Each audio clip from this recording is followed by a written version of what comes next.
All right, so let's go over a few ways to keep the process of learning to improvise fun and interesting as a beginner and as it relates to this video. So you're going to have to learn the G major pentatonic scale in the 7th position, and you're going to have to learn the G major blues scale in the 7th position to get from this video what it is offering. That requires you to practice these scales and get them memorized. Okay, that's the first thing that has to be done. That's a little bit like work. But the good news is, as soon as you can play those scales, you can fast forward to the backing track in this video and begin to use them against that and with the backing track to try to write your own melodies and begin to improvise. Okay? As soon as you have those scales down, you can go to YouTube and begin to look up backing tracks in G major as it relates to any style of music that you like, including rock and roll, country, blues, jazz, funk. All you have to be sure to put in is G major or G major blues, and most likely the tracks that you find are going to fit well with these scales. The second thing that you can do to keep the process of learning these concepts and applying them to the guitar fresh is by doing your own sense of exploration. So for example, if we have the G major pentatonic scale right here,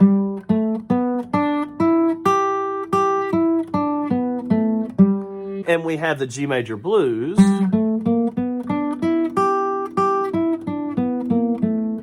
those are the two scales that the basic forms of those scales we're going to learn in this video. The G major blues just adds one new note right next to two notes that already existed in the G major pentatonic. That's a way of exploring new sounds that you can use. You can take the G major pentatonic and add this note, a new one right next to it, and see what it sounds like.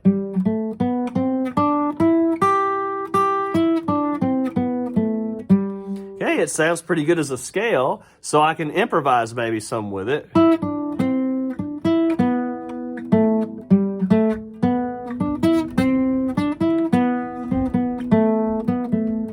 Sounds pretty good with some improvisations. You can do that with many notes. Some notes that are right next to others might not work that well.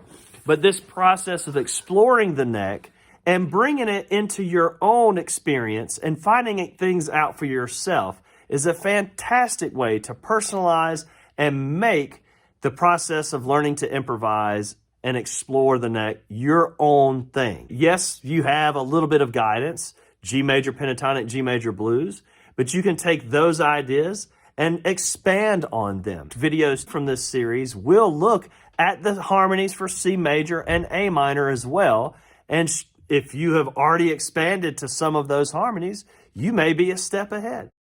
Have fun, keep the process fresh, keep the adventurous spirit for exploration and fun alive in your playing every day. We'll hear you playing your guitars soon.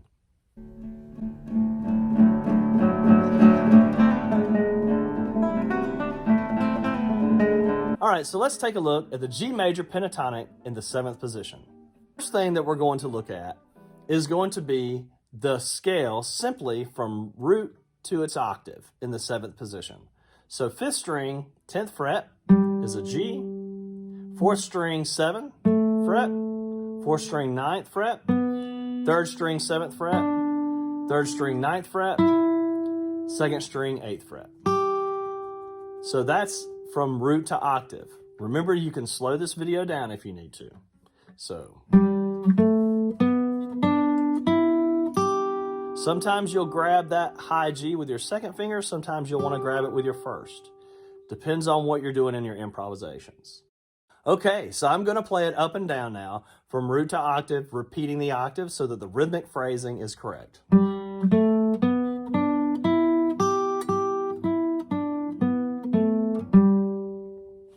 All right, so let's expand that scale to the other strings so that we can make the most out of this whole entire position for G major. The graphs that are associated with being able to play this scale in this position that you're looking at is one of the most important graphs to be able to learn to use in guitar. You can use these graphs to explain scales and also to explain chords. So what we have is the number 7 outside this 7th fret 6th string. Okay, that gives you what string you're going to be playing from.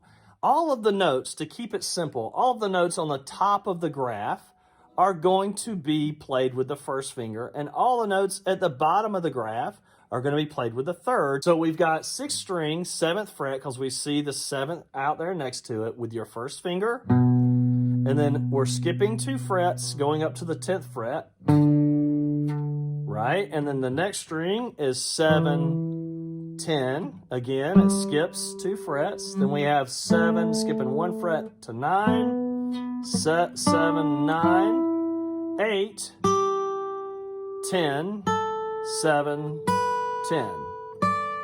Okay, so you can learn these scales in a way you can just play it up for a bit if that's what you need to do. Just to remember where it's at.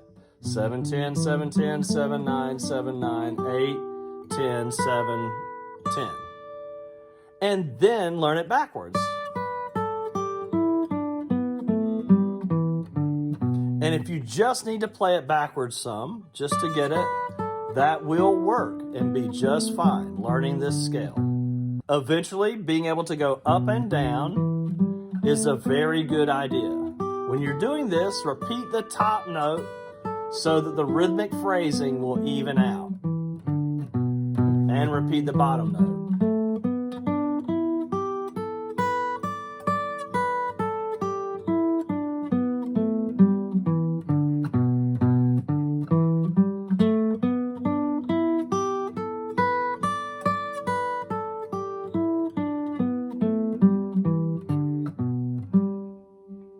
Remember, you can slow this video down if you need to. You can stop and practice this, take your time, and get your hands used to this scale. As soon as you can do that, you can fast forward to the backing track in the back and begin to use this scale, playing it with the backing track and trying to create your own melodies. Okay? Having fun and enjoying the process the best you can of exploration and discovery through improvisation. Okay, just have fun. That's the most important thing.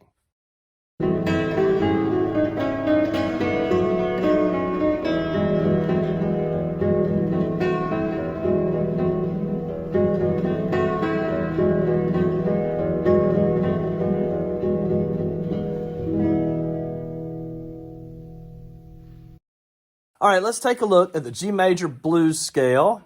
Hopefully, you already have the G major pentatonic down, because that will help this a lot, because the G major blues scale is just one new note. So let's take a look at where that new note is. It's a B flat, and it comes between A and B. So with the G major pentatonic, 10th fret, 5th string, that's a G. 4th string, 7th fret is an A, and the 4th string, 9th fret is the B. So in between this A and this B is where our B flat is. Okay, so let's play it out in its entirety, the G major blues scale, from root to octave, repeating it a couple times. Here we go.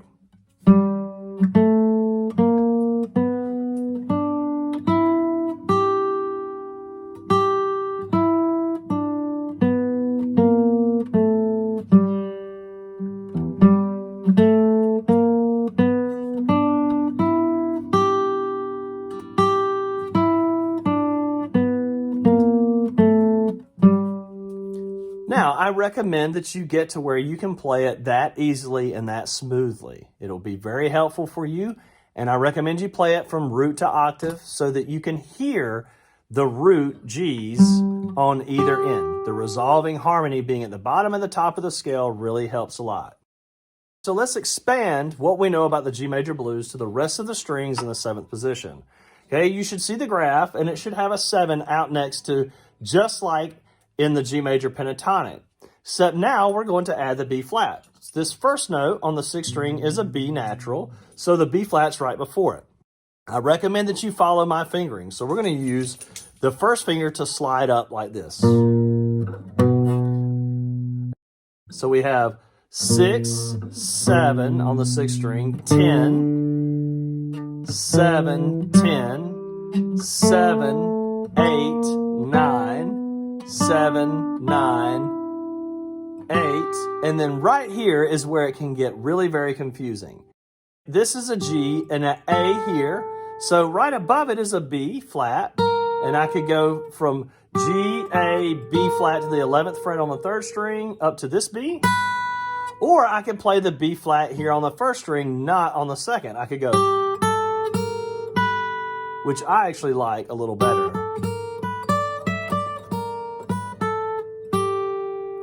It's fun to know where the B flat is in both places because it will create and inspire you to play new things. For instance, if I'm sliding into this note, creates one idea, but if I'm here, it can inspire me to play in a different way, even though it's the same note. All right, so let's run the G major blues scale in the 7th position up and down a couple of times to make sure that we have it down.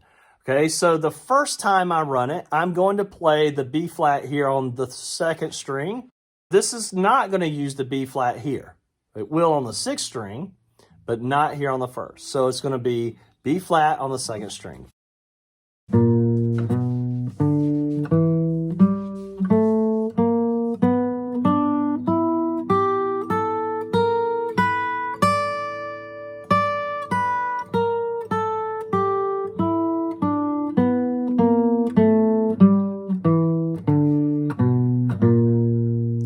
I hear it wanting to go back to that B natural to make it sound right, or go to the G.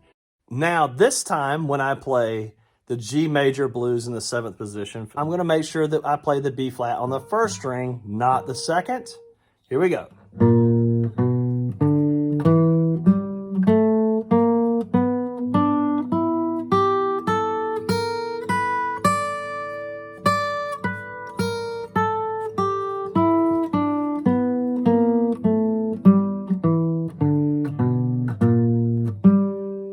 So I go back to the G to make it sound right. All right, so I recommend that you get to where you can play them both up and down. And as a last little bit of practice suggestions, you can always isolate a portion of the scale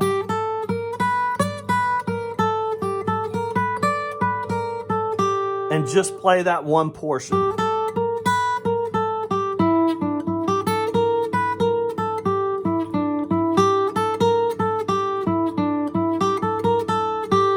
Right? And you can isolate little areas of the scale to get good at them and to see if you can create new ideas with each little portion that you learn. Once you have this in your hands even a little bit, you can fast forward to the backing track and start improvising now. That is the fun thing about knowing these scales. You can improvise now. You don't have to understand anything other than where things go on the neck. And now the world of improvisation is open to you. Have fun. I look forward to hearing your improvisations soon. A 1, 2, a 1, 2, 3, 4.